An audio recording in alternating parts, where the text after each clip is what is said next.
fuck, this place is dusty. Fucking hell.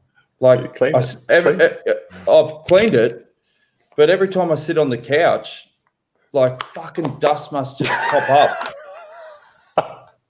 Like, how do you fucking sort that shit out? I've tried vacuuming it. It's embedded. Take the covers off and put them in the washing machine. Oh, fuck, yeah. Should have done that. Hey, George. Hey, boys. Oh, yeah. Sorry.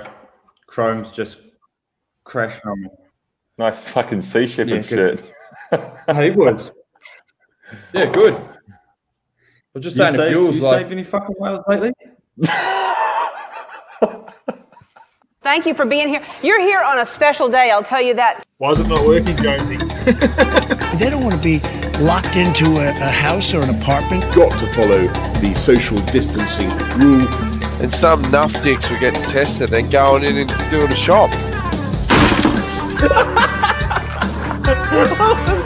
COVID. I had it. Detective George Bennett. Yeah, he's a bellend. Absolutely. Yours don't say hello to you. Like, I don't know. I'm actually genuinely embarrassed. I broke my back. A vertebrae or what portion? Spinal. Mate, Jonesy, just do that thing where you just put Bewls talking and let me see I can hear him first.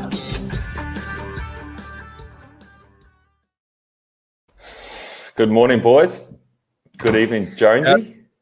Good evening. George, on behalf of Amilla Resorts Maldives and witchbox.co.nz, I'd like to congratulate you on the Vuelta victory.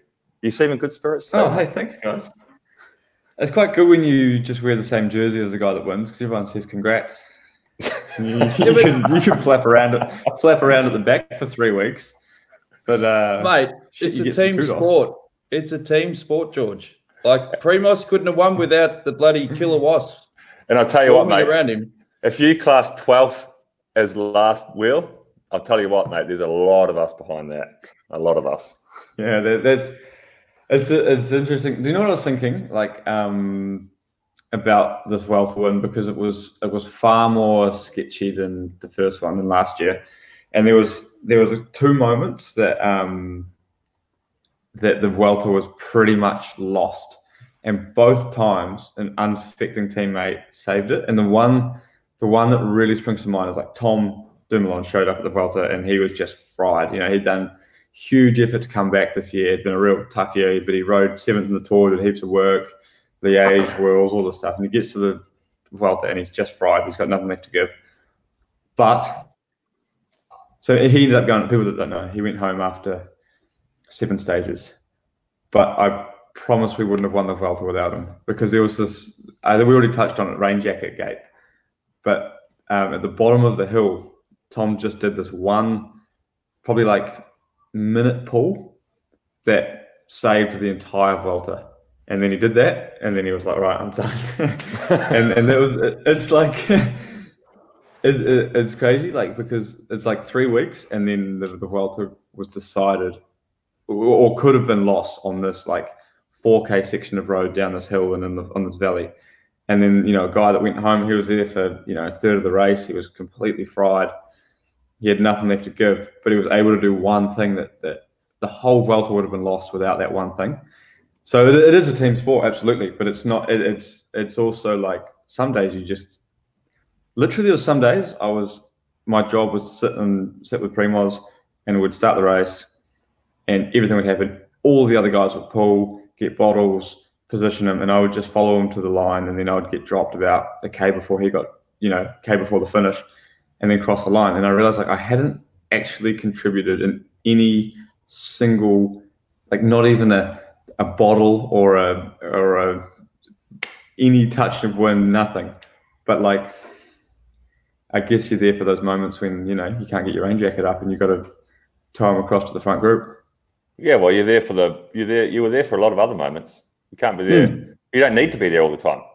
No, I know. But it's just an interesting thought, isn't it? That like that over 3 weeks, it comes down to these couple of split-second things. The other split-second thing was on the last mountain stage when Carapaz actually dropped him. But we had Lenny up the road, and And Lenny, like it wasn't meant to be in the breakaway, but he was following big moves, and it just 30 guys went away, and Lenny was just parked up and waited for him like a K to go, and then just closed this huge gap, and that was like again a 1K stretch of road, and these were like the two crucial moments that both times were just saved by, the whole 3 weeks was just saved by this one stretch of road, and it's just like you can just think about that all the time and go, sure, if he wasn't there or if Tom wasn't there on that other time, this would have all just gone. Like we wouldn't have won anything. Is that Leonard Hofstetter? Mm. That's the same guy as on Big Bang Theory, Leonard Hofstetter? Same name. Is it Leonard Hofstetter on Big Bang Theory? Surely the last name isn't Hofstetter. I think you've got your wires crossed there. No, I'm pretty sure. Super rare. Yeah? I'm pretty sure it's Leonard Hofstetter from Big Bang Theory. Theory.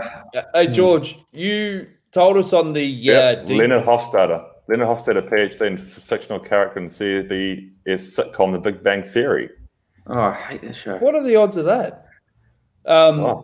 George, you were saying on the Detour Potty yesterday about your sports director going around the group because it's the end of the season, and last Grandy, they love giving pep talks, and we tried to give you a pep talk on the rest day, and it took you from a 2 to a 3.5. But I thought, as a mate, I want to give both of you a bit of a recap of the year, and I want to say, as a mate, fucking proud, proud. Not just for me, I don't give a shit about the results. I never have. Like even in the time at Green Edge, I never gave a shit if they won, lost, or whatever. It's what you do off the bike. And the amount of times I would smash you with these last-minute requests, hey, George, can you come on the detour, give you like 5 minutes notice. Every time you'd be like, yeah, no worries, and come on, even when you fucking pinned. And then when you did come on, you weren't just giving, one-word answers or whatever. You were giving these insights that we were getting smashed with comments of people going, fuck, he speaks well. So, mate, from a good mate, awesome. As a bloke off the bike. And what about me? What did I do? I haven't finished. For you, Sam, 2020 has been, we know, a tough year. It's been a fucking bag of shit. But if you break it down, what you guys have done, coming together, starting a potty in the middle of a pandemic, and the only motivation was, because last week it was great seeing the comments, people going, fuck, I need that laugh, great stuff, guys, or whatever. But you committed, did the potty every week, and not only, we know you had to crash it, or you didn't have to, but it was just shit luck with the tour. Chose to crash. Yeah, chose to crash. You were over it and you fucking hit the wheels and you bin it. I mean, it's pretty shit way of going out. But when you look at it as a rider, so many riders, that's a fucking Super Bowl. Even starting the Tour de France, they don't get the opportunity to do that, And the fact that, you've had moments in your career where it was fucking shit and, there was times where you could have gone the other way, particularly after that crash in Roubaix in, I think, 2014. But I think that your value is not just as the diesel on the front, it's the chemistry you bring in the team. And one thing I've learned over the last 2 months is teams are putting a lot more emphasis on the personality of the rider and what they bring to a group and what they bring to the culture. And that's one thing that you've got, more so that you can't fucking teach. We know that. That's true. Because they do now, even with recruitment now, the first step is to do a personality test, and that's worth heaps, eh? And if you bring in a dickhead, it just sours the whole culture. But it's not just you can't have dickheads. It's more that you need people that will rise up in a real shit time. You know what I mean? That someone will go, hey, your GC guys crashed out. You're flapping around, you've got no objective. You need someone to go, all right, boys, let's not get our bottom lips out here. And then, because we've still got 2 weeks of racing to go. And that's, I'm curious how it went actually in Mitchelton after, when you crashed out, if that's maybe even a bigger loss than, say, a really good climber crashing out, because you lose a bit of the cohesion. Yeah, for sure. Well, and you need that guy to speak up on the bus at times, and you need that guy to put a rocket up their ass. And I saw it firsthand, that Giro, remember when Chavez ran second, your ability to fucking get the group going after a team meeting or whatever, that's never going to die. So the fact that you've still got, no matter what happens, the fact that you even started the tour, it's fucking huge, mate. So you should be very proud. Good on you, boys. as a mate, and I'm never going to ride a bike. But if there is a mammal out there, they dream of riding the tour, you fucking at least started Bewls, and, you know, should be very proud, mate. Thanks, Jonesy. It's good they give you the middle of the start of the tour, emotional start, eh? Oh, mate. I was thinking I might have come in a bit hot with that oh well 2022, particularly statements like, I'm at 40th, I'm going to sit in the dark room, I'm going to eat fucking 2-minute noodles. That's a shit way of looking at things as well, because if your energy goes into negative shit like that's a shit way to celebrate your 40th. It's probably going to be a shit year. So I think you've actually got to, at times, smell the fucking roses, you know, enjoy the stuff that goes well, and you know, that'll drive you forward, rather than like 2021, let's be honest, it's still going to be pretty shit, and still use the hashtag to write off, you know, when stuff goes wrong. But I think you've got to smell the roses and tell classic yarns and talk about busting fingers with one fly. Something's happened in your life in the last 2 weeks, Jonesy. What is it? Something's you've turned a rock.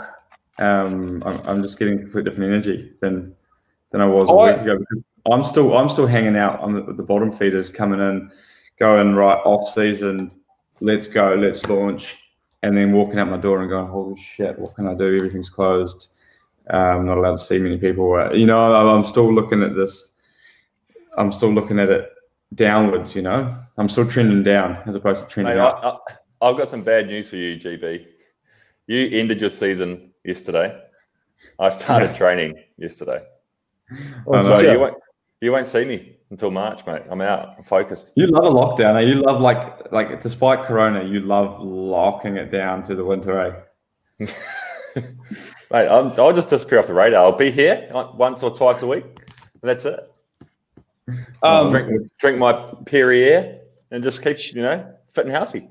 What about what's the other fizzy water in Catalan? Oh, Vichy Catalan. Vichy. Why are you drinking that shit? Should we mix that with a bit of vodka later, GB? Let's launch, eh? Yeah, I can't wait. No, I think getting back to what you're saying, George, I think I've had 2 weeks of talking to these bloody riders and stuff and sharing these inspirational yarns and that. And the common thread with a lot of these guys is you've got to fucking switch your mindset on like positive shit. And then what happens is you don't buy into the bullshit. And particularly on the back of 2020, I think it also, because Melbourne's coming out of lockdown and our restrictions are easing up, and you've done 3 months, as you guys know, lockdown, you can't do anything. Once you get that freedom back and the smell of fresh air and you fucking go for a walk or whatever, it's amazing. It's amazing what it does on your mindset. And also how much of that is now that it's spring in Melbourne? Like, you know, you coming in, like there is like this euphoric coming out of the winter kind of feeling. Like I always get it over here in sort of around April when, you know, you've done the first like freezing cold months, you've done Paris-Nice and it's shit. And then you come in and you get this first day that's like 25 degrees, take the arm warmers off. And then you just like, it is like this sort of euphoric, like the things are flower, everything's looking up, everything's looking good, and the days are getting longer and all that stuff. So that's got to also be a big part of it. It's the weather. Yeah. It was 30 degrees in Melbourne. And the shit thing is, you get strangers going, how's the weather, mate? Bloody good. Top. Yeah, fuck, like what you... Better than COVID. Yeah. But, I'd rather take weather chat than COVID chat, I reckon, at this stage. Yeah. I mean, you guys see the podcast off COVID chat, but give me weather chat any day. You've seen the new vaccine? It's coming in hot. I'm excited about that. What 90% worries me though. That's good. Yeah, but what's the 10% do to you? Do you grow a tail or? Yes. No, but I don't think any vaccines in the world are anywhere near 90%. Yeah, but they don't want to talk about the 10%. Just give me the transparency. Tell me what's going to fuck me up if it goes wrong. No, it's not fucking you up. It's just not effective. Oh, so you can still get COVID. That's it. The same as anything. Like the flu vaccine's like 55% effective or something. All right. Which means you can still get it, but you won't die. Are you up for the first go of them? Are you? I'm vulnerable. We're vulnerable, are we? Well, I just feel like, they've rushed. This has obviously come through hot, but I'm still. I mean, should I still take my chances with a vaccine than I would with COVID? I got a mate that's got it now. Well, we've both got a mate that's got it now, Bewls, and it's Oh, yeah? He's pretty. Yeah, you probably don't know. Just talked to him last night. Pretty crook. So it's not great. Do you want to announce that publicly or tell me off here? No, I'll tell you later. Is he no good? Oh, it just sounds like it sucks. And actually, my mate's girlfriend got it in last week, and he said that she was. How's this though? She got real crook, right? She was traveling in and out of Madrid for work, and she got really sick, and proper like fever in bed, man down or woman down in this case, and he was living with her and sleeping in the same bed, everything. I know, state of this guy, and he didn't get it, and he got because he was playing, he's playing rugby over there, and he was having to get tested and be in his own isolation, but continue to get tested every day before he could come back into the team. And he never got it. Yeah, it's amazing like how there's no argument that this virus is like extremely contagious. That's how it's got to the point that it's got to. But there's been quite a number of stories of that, of co-inhabitors. Yeah. But what is it? Has he just got a mutation that has he just got a good rig that he's I think people's immune systems can handle a whole raft of viruses and illnesses differently, different strengths in your immune systems or whatever the situation may be. I don't know. I'm not a doctor, but I've got the inverse of that. I've got the reverse of that where I get everything twice as much as everyone else. You know what I mean? Like you don't have you're not sick, but I still get sick from you. And then I especially in like a grandie. Like second week, I'll be fevering up. Speaking of that, how bad was your hangover yesterday out of 10? It was actually pretty. It was a 6 because it was 6 because I made some mistakes. I made some real crucial errors, which these are the stupid mistakes I've made every single end of Grand Tour, and I refused to. Beer, wine, back to beer. Worse. So I came in to the bus. 0 food in, it's still quite a hard stage, 140k, and then it was like sprint circuits and whatever, and your day before was crazy hard, and I didn't put a single bit of food, like the chefs still make these like token recovery meals, and you're like, cute, but like no one's going to get in and eat a bit of pasta. No. And so straight away you start slamming beers and you're eating Pringles. That's all we ate, Pringles. And then so we had beer and then celebratory champagne at the bus. And then we went back to the hotel, had a shower again, and the guys are sitting on beer. And then we went out to dinner and we had wine. But then, of course, you celebrate with champagne. And Champagne's the killer. It is fucked. Well, I'll tell you what really put the nail in was one of the directors thought it would be good to get the Wizzo out. And early on. It wasn't really by the stage. It's a Wizzo, bro. I thought Wizzo meant the Irish Punisher. I thought Wizzo is something else. Like when you go for a piss, it's going for a whiz. I was like, geez, he wasn't drinking that. Be casual about that crap, George. yeah. And then, of course, we had a big Spanish meal, so they finish off with like a ratafia kind of thing. But I wasn't necessarily, completely sideways. But it was just that it's on the back of a grandie. You haven't eaten properly. You're so dehydrated. And then so you sort of reverse into your room. And then the main problem comes the next morning when you suddenly got to wake up way earlier than you have in any other time.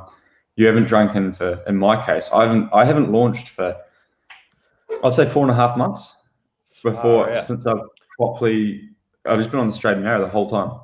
On a 1 to 10, on a 1 to 10, George, what sort of condition were you in compared to me last year at the Vuelta? After party. Oh, mate, compared to you at the Vuelta last year, do you know what? People were reminiscing about that. My teammates were reminiscing about the state of Sam Bewley at the Vuelta. That's what I'm saying. That's about chemistry. That's great stuff, Sam. Don't change. They keep saying to me, they said like, yeah, remember this time last time? Your mate. And he said, actually, you're two mates. And I was like, what do you mean? He said, yeah, you and Archibald and Bewley. And I said, fucking, of course it's the Kiwis just bringing down the reputation of cyclists in Madrid on the last stage. I was a man on a mission that night.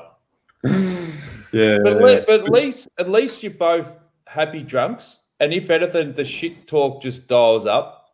Like there's nothing worse than if you've got in the group, you've got that one guy that when he gets pissed, he gets fucking narky, or you start Does that just mean that you're like, I've always had the theory that alcohol, all it does is amplify, it takes away any inhibition, so you just amplifies your real personality, right?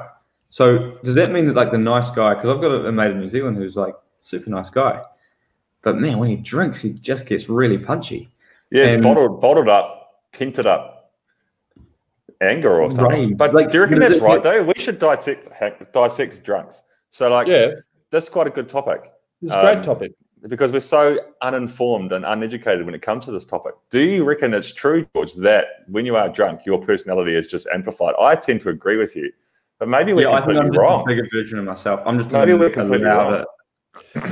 No, I think that the chemicals in some of the alcohol, like if I drink gin and drink too many gins, I can get a bit like lippy, like smart ass, you know, and then the next day you go, but you're smart ass in real life. And then all you've done is, in real life, you're smart enough, but you just go, I might not say that. No, but certain other grog, like if I drink vodka, you know, I'm not as bad. I'm a lot more sort of placid and just. But I think that's what that is. Gin's the one that Gin's the emotional drink. They always say that, don't they? Gin's the emotional drink. People cry and get angry. That's a self-fulfilling prophecy. No, it's a self-fulfilling prophecy. You see, I'm on the gin, I might get a bit bloody. Why is it self-fulfilling? Because who's getting fulfilled by it? No, because it's a self-fulfilling prophecy, because you already know when you drink gin that this is the emotional drink or the angry drink or whatever. No. I'm not going in for a gin going, oh, shit, better be careful. Might cry after this. I'm going to get lippy. Going to get lippy. You know in the back of your mind. Wait for the waterworks. Wait for the waterworks. I love you, Bills. You didn't have a few gins before you started the show, did you? Me? No, Jonesy, I just thought it was an emotional speech at the start, so I thought... No, I'll be honest, I've had one glass of white wine, and that's enough to get me, you know, into that emotional zone. But I do feel, I've got to be on. Okay, well, I just think that, like, I mean, I don't really ever have the urge to ever punch anybody, so, you know, it doesn't matter how much gin I drink, I don't believe that for a fucking second. I do not believe that for a second. The amount of conversations we had, you've gone, fuck, I'd love to punch that guy. Is there any drink that you won't touch that you literally go, nope, won't go near it? Tequila. Same. Really? Because when after the Beijing Olympics, I came back to New Zealand and I went out with my mates, and I was stone cold sober, man. Hadn't had a drink, and we went to the bar at like 6 o'clock at night. Wait, were you stoned cold and sober, or were you stone cold sober? I was stone cold sober. Oh, okay. And I went to the bar and I said, all right, boys, I hadn't seen these guys for a long time. I was like, let's start the night off with a tequila shot in all my infinite wisdom. So we did a tequila shot, and as soon as I dropped it, I was like, oh, fuck, that's not sitting right. Oh, shit. And I like got up calmly, walked to the toilet, but then it came and I didn't quite make it, and I just power chucked and I just missed the toilet, and it went like on the wall, and I was like, oh, fuck, what am I going to do here? Like, should I be honest, or should I just try and sneak out? There was no sneaking out. The security guard was right behind me and he kicked me out. You're too drunk. I'm not even drunk, mate. For starters, that tequila shot hasn't even got into the bloodstream yet, and that was the first drink I had. So did you get a worm or something? Maybe, yeah. I reckon one of the worst jobs in the world would be the cleaner for a nightclub. Like, when have you ever gone into a bathroom at a nightclub and gone, "Ooh, fresh"? Exactly that. I don't think they have cleaners. No. This is the thing. I'm curious about the logistics of, like, look at like gas station servos, you know, and you go in there and you just think the state. Okay, we're going here again. We don't want to focus on this too much because this was the nuts and bolts of last week's show. But I was just saying before we started to Bewls, I've got one story relating. Like, it's another one, but if you don't. Okay, I'm just curious though, like how people are running it logistically. When you see the mess that's left, and you go, like, okay, that's one that's filthy, but I'm so curious sometimes how, you know, that ended up there. Like what are they doing? It's like when you're at an airport, like you have an early morning flight. There's always that every early morning flight. You like go to the toilet and you like having a piss, and sure as God made little green apples, there'll be some businessman who will come running into that bathroom like, get out of the fucking way. Oh, yeah. And then you're like in the urinals and then you just hear Like, all right, let's get out of here. We've got good years. We've got good things to talk about today. Let's get out of here. Let's kick off the year. There's so much shit in 2010. So start fresh, Bewls, with the year 2010, and I'll start off about how fat I got in that year. Go on. Okay, the year. All right, boys, what do we got for the year this time? Mate, we thought we've got to do a year that we can actually share stories about. And no poo-related stories, but I was the fattest I've ever been, I reckon, in 2010. Have a look at that photo. If you're listening to this, I am wearing a sports bra. It's a T-shirt that was probably an XL, and it is hugging the breast region. It's clinging on to dear life. And it's funny, I look at these photos now, and I'm not angry, I'm disappointed. I love that empty bottle of red wine you've got in front of you as well. Oh, yeah. I'm more concerned about the Bolle speed dealers. What are those studies? What are those? They're not Bolle. They're Oakley. Like, the problem is when you've got a buff head like mine, I grew up with a monster head. When I played junior cricket, I had to get an adult size helmet ordered in.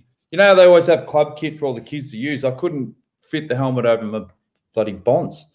So I had to pick sunnies that would fit my head because, got a monster. What were you doing in 2010 that got to that let you sort of slide down that path? I reckon it was just the mentality of just giving up. You know, when like it came to I should go for a run. Yeah, and that's what I'm saying to people. Like, I've thought about it. It's a bit dangerous. It's a bit dangerous. You've still got to tick a few boxes. But I think it was just comfort. You know, like when you at a crossroad of choices, what am I going to have for dinner tonight? A salad or a Big Mac meal? Ooh, could get 9 nuggets. You know, you constantly just going, fuck it. Oh, well. And that ended up. And the worst was when I used to be fit and people would say to me, Jesus, and particularly growing up in the country, there's no filter. And like, you know, people, when you'd go back, the worst was when you'd chat to people you haven't seen in not a long time, 4 years, and they'd be talking to you going, I don't even know who I'm fucking talking to here. You go back, it's Jonesy. And they go, fuck, Jonesy. Jesus, mate. You've been in a fucking paddock and a half. What happened?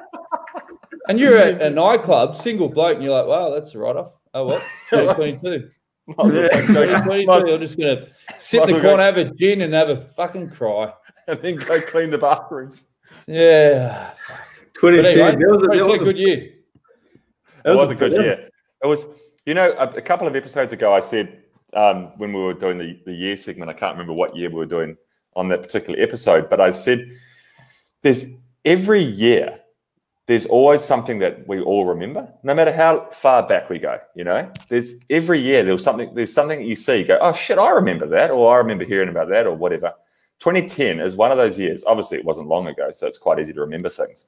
But there was a whole raft of like pretty big events that everybody will remember. There was the Icelandic volcano that disrupted flights across Europe for about 4 months. The Chilean miners, those miners that were stuck down in that mine for 69 days. There was WikiLeaks was launched, which we covered, Julian Assange and Legend and Bellend. BP oil spill in the Mexican Gulf there when there was where they made the movie Horizon, Freshwater Horizon or something. Yeah, deep water. Yeah. 260 million gallons of crude oil spilled into the Gulf of Mexico. There was the Haiti earthquake, which affected more than 3 million people and killed a total of 230,000 people. Like there was some. Do you know what I remember? Also, really remember from that year because I drove past it like a couple of months after it and saw it where it was. Do you remember those 2 trains in Halle in Belgium, and they were going at full speed and somebody screwed up the tracks and they just had a full head-on collision? Nah, I don't remember. I vaguely remember. I remember the one in Spain. What year was that? Oh, that was 4 years ago? No. That was longer, right? Way longer. I reckon that was 8 years ago. Is that the one where he'd come around the corner too hot? Yeah. He took a photo of the speedo and sent it to his mate and said, check this out. I'm going 250k an hour on an 80k an hour corner. Next minute. Geez. Yeah. He's in jail now. That Icelandic thing, man, that was problematic. We thought that was like restricting our travel and our civil rights. I remember trying to get from Belgium back to France where I lived, and you obviously couldn't fly, and then the trains were just completely booked because everyone else was there. And then I was 19 years old trying to work out like the rail system and even like trying to scab rides, just how difficult it was to get home for that. It was like 2 weeks, eh? Mate, I got a good story. 2010 was my first year pro with Radio Shack, and I just moved to Europe. Had no idea what I was doing over here. I didn't have an apartment, so I was just staying with a mate for first couple of weeks I was here, and I had to go and do this race over in I can't remember what it was called. Castile-Leon, I reckon. Castile-Leon, I think.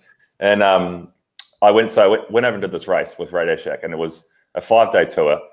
I got my head absolutely kicked in, and I got real crook the evening of stage 4, spewed my guts out, couldn't start stage 5. I was just like man down all day. And then it finished in Santiago de Compostela, which is basically on the border of Portugal. So about 1,300, 1,400 kilometers from Girona. And I went to the airport at 5:30 at night, 5:30 in the evening to get my flight back to Girona. And the guys were like, mate, do you not watch the news? I said, I don't know. I'm just trying to get from A to B, mate. And he said, this airport's closed. There's no flights for the foreseeable future. It was like 2 weeks, eh? I think it was like 2 weeks. Yeah. No flights in Europe. No flights. Like there's just this dirty ash cloud hanging over Europe. So I was like, well, how the fuck am I going to get home? And he's like, not my problem, mate. Mate. So what I was like, all right, I went to the to Europe car. I was like, I'll just rent a car. It can't be far. Like the flight was only 45 minutes or something. It can't be far. Must only be a couple 100K away. Didn't really understand the speed of planes at that point in my life. And I went and rented this car, and I was like, oh, I better get a GPS because I got no idea where the hell I'm going. Plugged in the GPS, 1,300 kilometers to a destination. I was like, you fucking what? and I had to get home, but I had to get to Girona because I had at 8 o'clock or 8:30 in the morning or something, I had to go and see this apartment, which I had to take because my girlfriend at the time was coming from New Zealand, and I was picking her up from the airport at midday in Barcelona. So I was just like, I just got to commit. And I couldn't even work out how to use it. What time of night did you start driving? Oh, about 6:30. And I was like, I just didn't know. I didn't even know. I couldn't even figure out how to. I still remember to this day. I don't know if I was illiterate, fucking stupid or what, but I couldn't even work out how to get the music to play in the car. Or maybe I didn't have Bluetooth in 2010. I don't know. But I drove for 1,300K with my Beats by Dre headphones on so I could listen to music. And I just drove. Flat stick, one hit, 1,300K back to Girona. I got home at 6 in the morning or 6:30 in the morning or something. It was 11 hours driving. And I remember getting to Barcelona. I was in Barcelona, I had like an hour left to go, and I was just calling my mum and my dad. And they're like, what are you calling me at 4:30 in the morning? I was like, oh, just talk to me so I don't fall asleep. I'm so fucked. I was just drinking like liters of Coke, eating Mentos and doing whatever else I had to do to get through. And I got home at 6:30 in the morning, went to this apartment. 2 hours later, I was like, oh, fuck, I'll take it. I'll take it. I need something. Yeah, by that stage, you wouldn't give a shit. Yeah, I was like, just give me the keys. I'll take it. And I took it. And then I got back in the car, drove back to Barcelona, an hour and a half to the airport, picked up my girlfriend, drove back to Girona, got back to Girona about 2 o'clock in the afternoon, 1 o'clock in the afternoon. Didn't have anything in my apartment. Not a fucking roll of toilet paper, not a spoon, not a knife, not a sheet, not a pillow. I was like, well, we can't just like, we've got to go and get at least something, you know? So we went to the big mall, the Hypercore here. And I was like, right, let's just go all in. We're here now. Let's just go for it. Spent about $2,500 on absolute crap, knives and forks, everything you needed to live. And I was like, I'm fucking so over this day. I'm so over this day. Went down, got in the car, drove to the boom gate. Oh, I hadn't paid for my ticket, had I? Oh, for fuck's sakes. Cars beeping up my ass. Oh, what are you doing? I'm like, oh, I didn't speak a word of Spanish. I was like so stressed, so pissed off, so tired. I just reversed at full speed and just went straight to the wall in the rental car. Boom! I was just like, fucking ride it off. Oh, well, what a shocker. 600 euros excess. 600 euros excess, $2,500 at Hypercore on the spoon that probably broke the day 3. And I just got into my... What's been good about 2010 so far? I was fat as fuck. You're smashing cars. There's all these natural disasters. And then I'm going to make this up. I'm going to make the last part of the story up, but it's probably true. My girlfriend's just come from New Zealand. Let's go and explore Girona and go for dinner. I don't know if that's true or not, but it probably was. You know? And I was just like, you fucking what? There was a trip. Yeah, 2010. We're reminiscing in like fondly, but it was a shocker because I lived in this. I lived in France with this Latvian guy. So we were racing for this small amateur French. Well, it was a big amateur French team actually, and they paid us €200 a month, and we lived in this house. And I lived with this guy called Herberts. And hang on, how do you live off €200 a month? Mate, the year before I lived off less. I got for free. I lived for zero the year before, and this year I got $200 a month. But they gave me a rent, so that was just for food. So I'd spend $200 a month on food, and I basically got scurvy. So what are you just 2-minute noodles? Just bulk grains, and then I also stole veggies from people's gardens, and survived. But I lived with this guy, and we had actually, you might have raced this guy. I was on this team, CR4C Ryan, and there was the most famous amateur racer. And what was that? That was the doorbell. Who's here? I think I don't know. Does she not know we're podcasting? Not to invite friends around while we're podcasting. Anyway. Sí, estoy haciendo ahora. Okay, there you go. Spanish lesson? That's good. Sí. No, she does speak really good Spanish. Got the tone and the flow perfect. Anyway, so I lived with this guy, right? And he was just this huge Latvian with a real nice guy, but a massive head, like the most Latvian guy you could ever think of, And you'd be like, get up in the morning, be like, hey mate, and he'd just look at you and go, yes. All right. We go for a ride today? Yes. And then you're like, in the race, like we'd go up to a race together. Me and him kind of were allies because there was a huge divide in the team. So that we'd race with this famous guy, Benoit Lumine. Yeah, and he was in so much gear. I mean, he was like 38, 39 when I was racing with him. Yeah. But he was just the most famous, and they call him La Lumen, like the light, because he was just like. And I raced with him a lot in France. Benoit he was really famous. A real test. Oh yeah, I mean there was a huge divide in the team where the young guys would sort of ride for me because my first race I was good and I was one of the better guys, but he was still really good. And me and him sort of formed this rivalry where he was 18 years older than me or something, but he was half the team would ride for him, half the team would ride for me, and we had this really weird. It was just a horrible year. But me and Herberts had a bit of an alliance, and I remember this race we did one day, and I said to them on the start, I was like, okay, mate, what's our plan today? We need to make a plan. And he just says, I push, I start, I push, they fall down, and I push, and they go.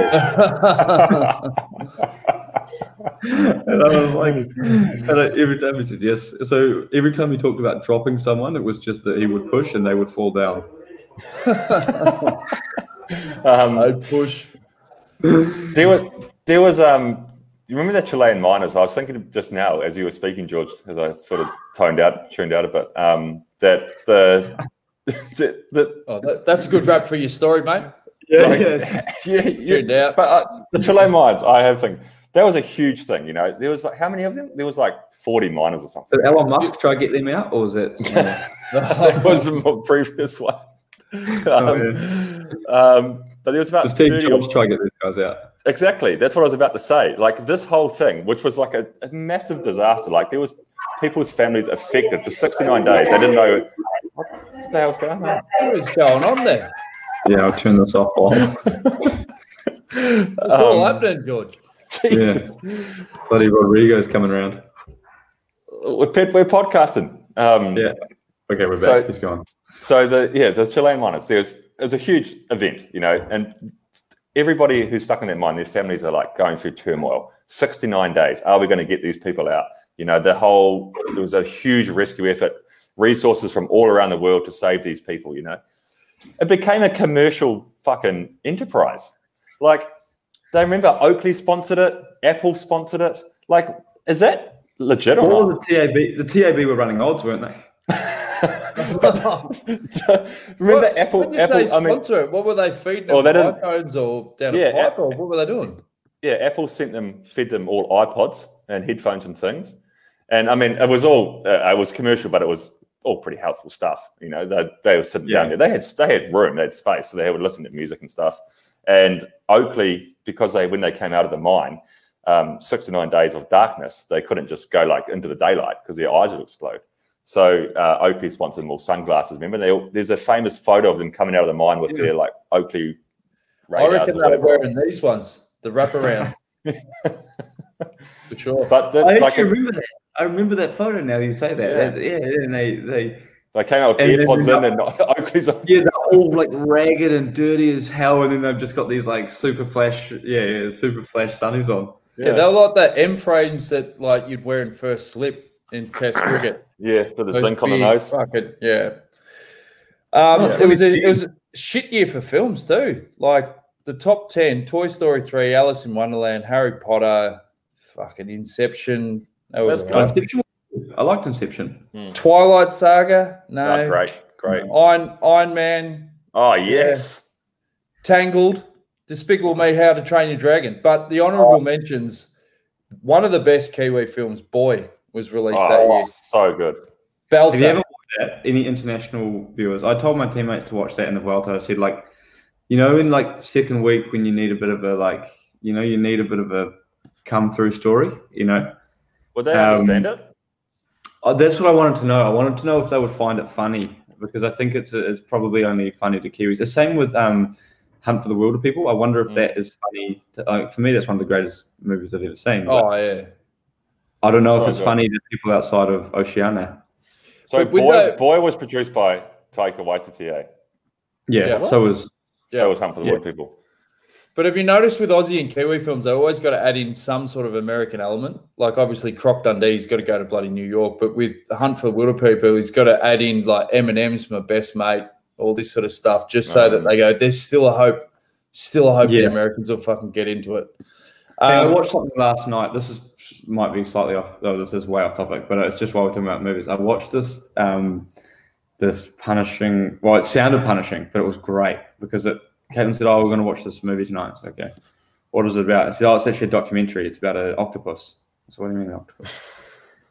Yeah, it's about James Bond Octopussy, was it? Oh no, he said it was about a guy that makes friends with an octopus, and I was just like, "Oh, okay, all right." What's it called?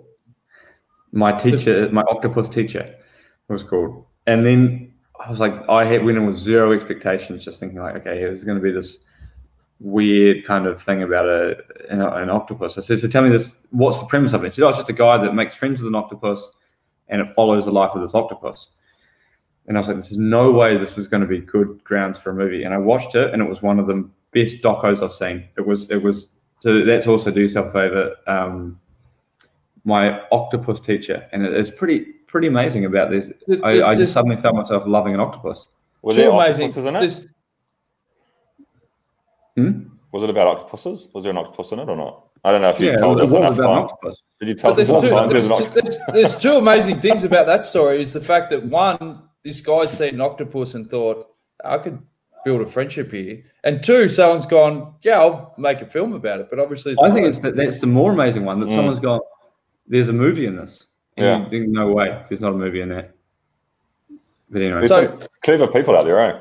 Yeah, well, the best doco of 2010 was Senna. The end Senna. Oh, that's great, yeah. As a belter. That's sad, eh? You wouldn't want to drink gins while you watch that bastard. Music, do you want to hear the shit? We've got to start. I mean, it's just a real tricky segment because it's really good to talk about years that are relevant to us because we can share stories and experiences. But basically the years that we've lived, music's been fucking rubbish. And short of going back to the 60s and the 70s when we went live, you're just looking at 2010, mate. I'll run you through the top 10. Break Your Heart by Teo Cruz. Number 9, Teo Cruz again, Dynamite. Lady Gaga, Bad Romance. I Love the Way You Lie by Eminem and Rihanna, not bad. Airplanes by B.O.B., not bad. OMG from Usher. California Girls from Girl spelled G-U-R-L-S. Katy Perry. Train, Hey Soul Sister. Need You Now, Lady Antebellum. Antebellum. And Keisha, TikTok, number 1, rounding out. That's fucking another terrible music. Yeah. That's terrible. Speaking of belly, should we move on to today's Legend of Valor? Yeah, this is a good one. All right. Gordon Ramsey. Even the top 20 doesn't save this year for music. No, don't get stuck on it. Mate, you got to let it go. Let it go. In fact, you know what? That year is marginally better than 2020. Yeah. When we break it down, that's just the bee's dick in front of 2020. All right, Gordon Ramsay. So, Gordon Ramsay, yeah. Who wants to open the batting? One thing that doesn't help him is that he's a cyclist. But he strikes me as the kind of cyclist that you hate. You know what I mean? The cyclist that has the super flash bike, the deep wheels. Well, he's worth $65 million. Yeah, he's not going to be riding a bloody Shogun Trailbreaker. But when I look at that setup, I just think riding in the middle of the road 4 abreast. Yeah. Making it hard for people like me. I don't know. That's what comes to mind when I see that. Is he flexing the legs there? Like for sure, that's what all bike riders do. Yeah, right. If you can find a photo of a bike rider on the podium or on the sign and not flexing their legs, I'll give you $69 million. I tried to do an Instagram post like, end of the Vuelta, you know, and I was sitting on the train, like, hardly see my phone. I was like, yeah, and I just picked some photos from this media portal and I just put them on. And then, like, Caitlin looked at me and she's like, you are actually like a baby boomer with your Instagram. Like I looked and I hadn't cropped any of the photos and I cropped myself out of every photo. Yeah, I saw that. You cropped like the left side and half your head was cut off. Yeah, and then you scroll across to the next one and it's a photo of me on the podium doing this like verification mask thing. And I've just got, it stops at my shoulders. So, yeah.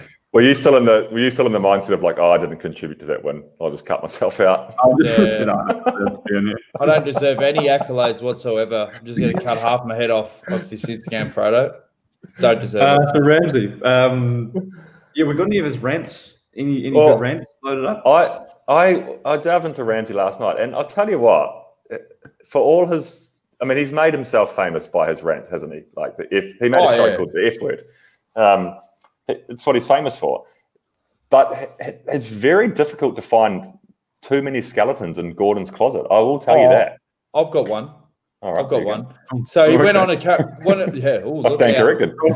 He went on a current affair in Australia in 2009. He had this big biffo with the host. Current affairs, like, you know, it's like a cheap version of 60 Minutes. Like a current affairs show. Oh, yeah, you got him in New Zealand. What am I talking about? Anyway. Worldwide, I'd say. Tracy Grimshaw teed off on him because he called her a lesbian, and he showed a picture of a woman who appeared naked. The woman was posed on her hands and knees and had multiple breasts and the facial features of a pig. He wrote, "That's Tracy Grimshaw," he said. "I had an interview with her yesterday. Holy crap, she needs to see Simon Cowell's Botox doctor." Now, Gordon, you're not going to get votes when you say that. And no. Tracy came out the next day and like ripped him a new arsehole, called him a narcissist or whatever. And then Gordon, he didn't back down. He didn't give a shit. He was just like, she's taking too far. But back then, 2009 or whatever, I think it was around then, you got away with a lot more in terms of like, you know, if you say something offensive, like people just got the one wood out, stood their ground. Whereas nowadays, he'd be fucked. Oh, yeah. Like, you wouldn't get away with any of that shit. I've got a little bit of a thing that you know, like when you say something in the Times, it wasn't offensive at the time, therefore it should be taken in the context of how it was at that time. In a way, like it's hard to really go back and do like retrospective judging of things. Like a lot of things don't stack up now. Like the Friends TV show that doesn't stack up under the scope of 2020. Yeah. So I'm always hesitant to go, okay, you were chucking those kind of, you know, insults around or whatever back in 2010 when maybe, I mean, obviously some things have always been, you know, unacceptable and whatever. They just didn't pay for them back then. But then there's also things that like let's take that Trek Simon hands, you know, like back when let's say someone used a hand emoji of the wrong color back in before we knew it was, you know, before it was or whatever, you know what I mean? It's hard to then go back and go, yeah, but you did a tweet 5 years ago. So I agree. You can't retrospectively go back to times. Like things are different. One thing I'll say about Ramsey is for the contrast between when he speaks to adults, you know, like this is a great thing where he's like, my favorite line when he's like, "This squid is so raw, I can still hear it telling SpongeBob to fuck off," and then. You know, he's just ripping on adults, and then you see him with the kids show, and then like these little kids are like crying because they're a little bit up, they're stressed trying to do something, and he's just like the most sweetest, like, oh, don't be upset, you're doing, you know, he's really like quite sweet with them, and so he does that with, he does that with adults as well. I read that he, you know, obviously on his shows he's this hard ass swearing, you know, telling everyone that's shit undercooked steak or whatever. But he said the one thing he doesn't do is if somebody gets upset and somebody starts crying in his show or one of his contestants, he leaves them alone, because he said, like, yes, this is the nature of the industry. I was the same. I was bullied when I was an up-and-coming chef. You know, that's just the pressures of the job. And what he does is he's basically trying to say to them, teach them, this is the industry, man. And like it or lump it, this is the industry. But he said if somebody breaks down and starts crying, he steps away, because he said crying is really important to let out your emotions. But if you keep on hacking at someone who's crying, it's a really dangerous path to treading down. So he's actually he's good enough to recognize those sorts of things. And he's basically, his whole job is to push them to breaking point and then hope they don't break. And if they do, then come in and be like, look, mate.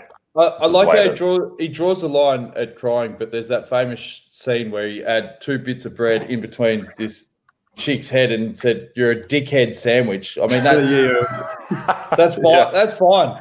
But as soon as they start crying, hang on, mate, you gone too far here. But I mean, like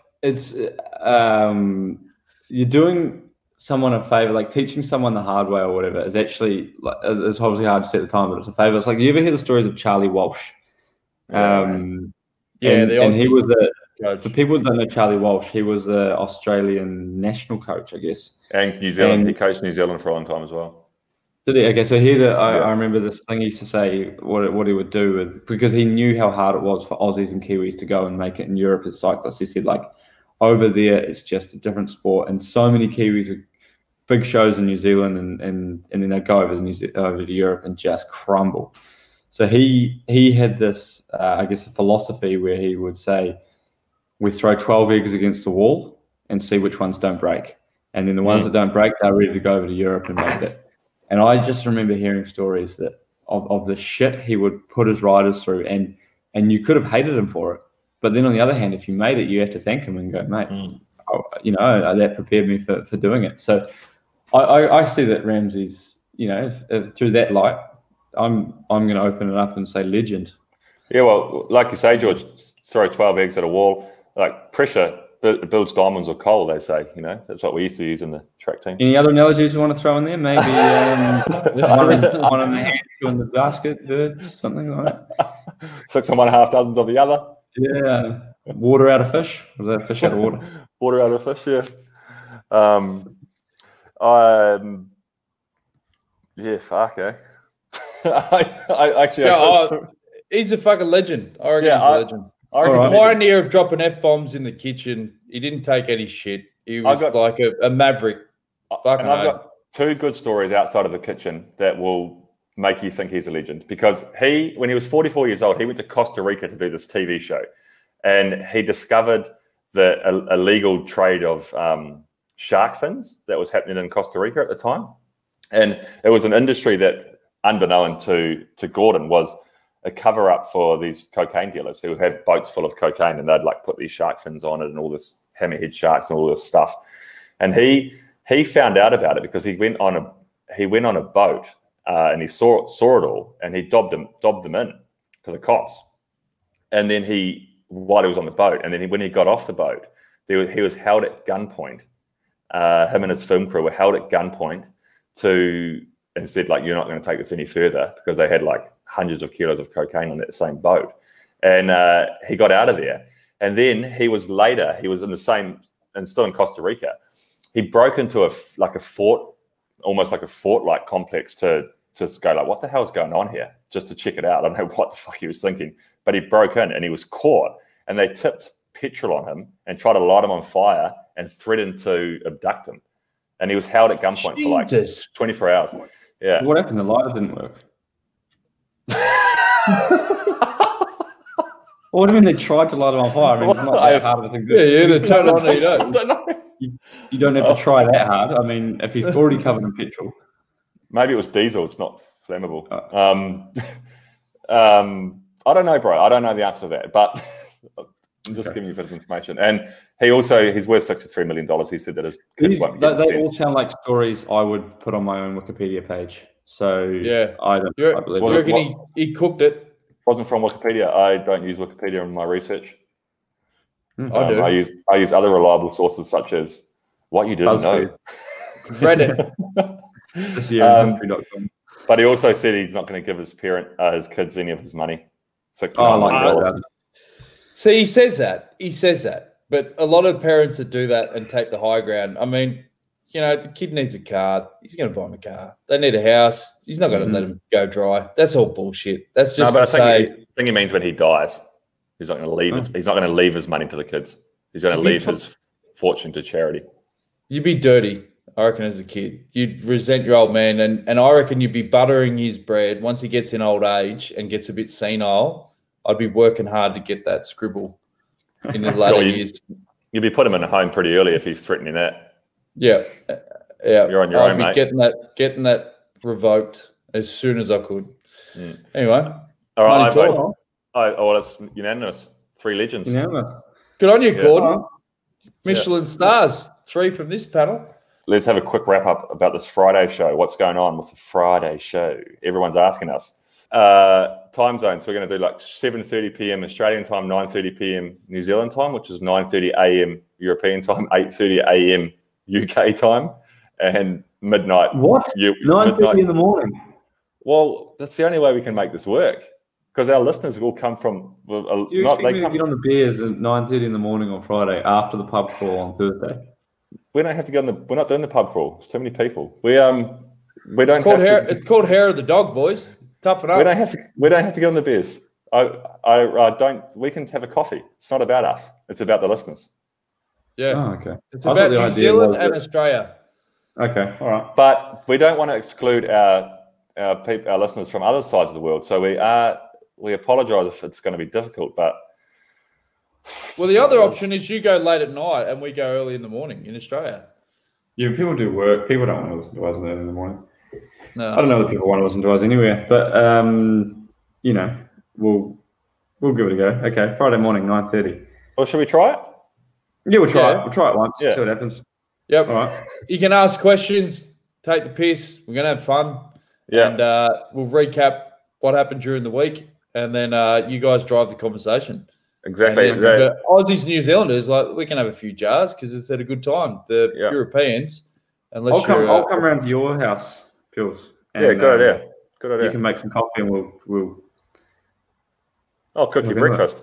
And look, I put it to the polls. It's overwhelming result for the Offy. So the show on Friday will be called the Offy, presented by Social Distance Podcast, I suppose.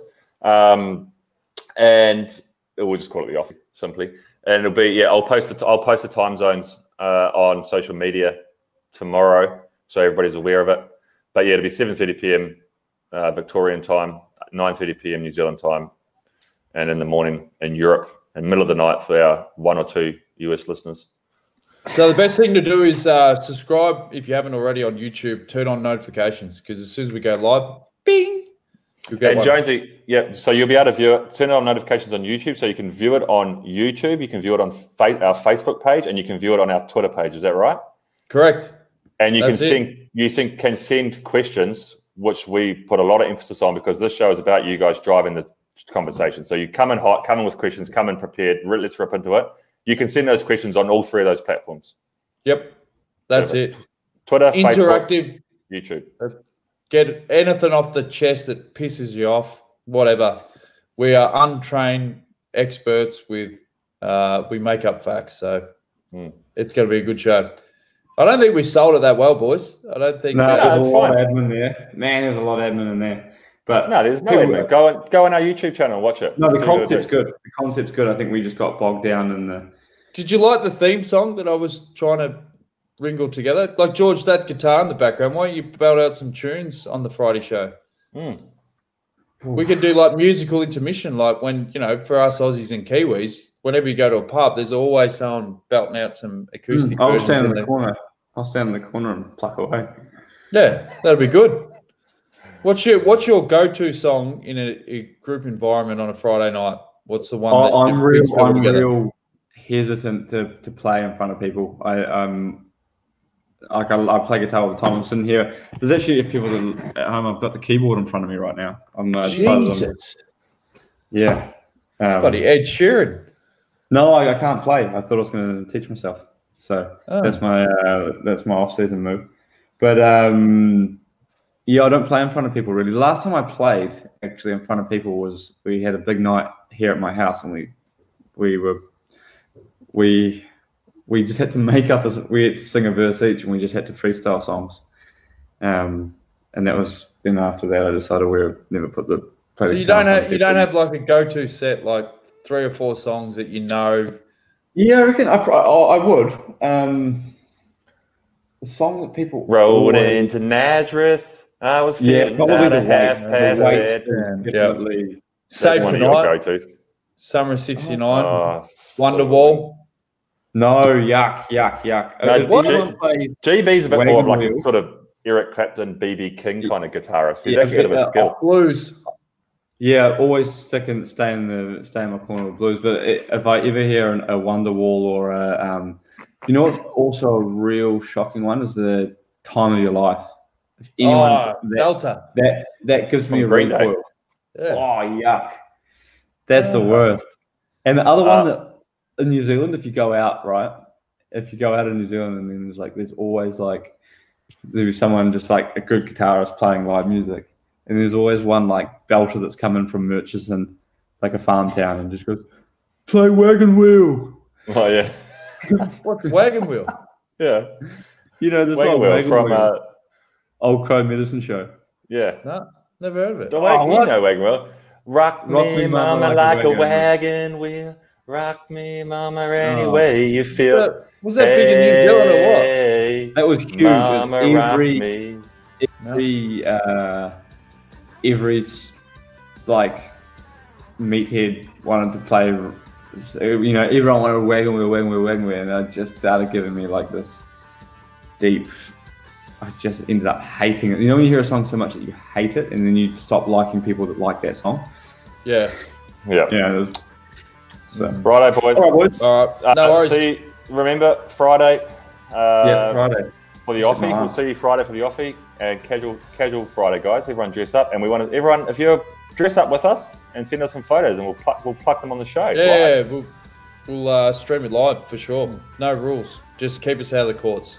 Yeah. So we'll leave you guys now with a little bit of the weight. Rode into Nazareth. I was feeling about a half past dead. We're done.